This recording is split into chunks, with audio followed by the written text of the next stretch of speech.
ഒരു പകൽ മുഴുവൻ അവർ കാടിന്റെ ഓരോ മുക്കിലും മൂലയിലും അമ്മയെ തേടി അലഞ്ഞു.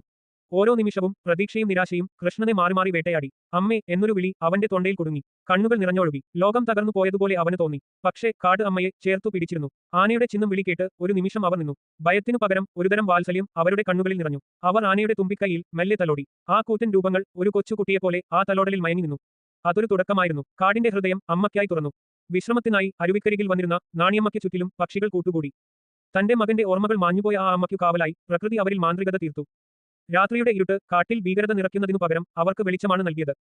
അമ്മയ്ക്കു ചുറ്റും മൃഗങ്ങളും പക്ഷികളും കൂട്ടുകൂടി. മാനുകൾ അവരുടെ കാൽക്കീഴിൽ ഓടിക്കളിച്ചു. കൂടാതെ സ്നേഹത്താൽ കാട്ടുപഴങ്ങളും തേനും ശുദ്ധജലവും അവർക്കു നൽകി. ഇതേസമയം കൃഷ്ണനും പോലീസുകാരും കാടിന്റെ മറ്റൊരു ഭാഗത്ത് തിരച്ചിൽ തുടരുകയായിരുന്നു. ദൂരെ നിന്നും ആനയുടെ ചിഹ്നം വിളികൾ കൃഷ്ണന്റെ കാതുകളിൽ തറച്ചപ്പോൾ അവന്റെ ഉടലാകെ വിറച്ചു. തന്റെ അമ്മയ്ക്ക് ആപത്തൊന്നും വരുത്തരുതെന്നു തെരച്ചിലിനിടയിൽ അവൻ മനസ്സിൽ മന്ത്രിച്ചു. രണ്ടാം ദിവസം സന്ധ്യ മയങ്ങിയപ്പോൾ കാട് ആ അമ്മയെ തിരികെ യാത്രയാക്കാൻ ഒരുങ്ങി.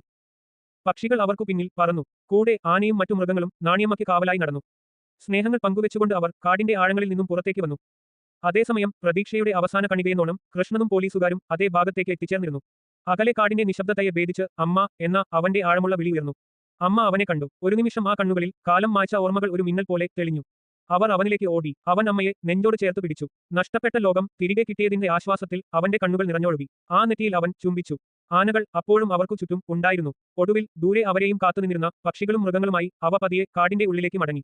കാടിന്റെ മാന്ത്രികത കണ്ട് നാട്ടുകാരും പോലീസുകാരും അത്ഭുതത്തോടെ നോക്കി നിന്നു. പ്രകൃതിയുടെ സ്നേഹവും കരുതലും ഏറ്റുവാങ്ങിയ അമ്മ ഓർമ്മകൾ നഷ്ടപ്പെട്ടപ്പോഴും കാടിന്റെ സ്വന്തം അമ്മയായി മാറിയിരുന്നു.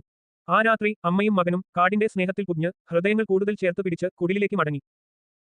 ഓർമ്മകൾ മാഞ്ഞാലും സ്നേഹം മായാതെ നിൽക്കും. പ്രകൃതിക്ക് എല്ലാം തിരികെ നൽകാൻ കഴിയും എന്ന വലിയ പാഠം ആ കാട് അവർക്കു നൽകി.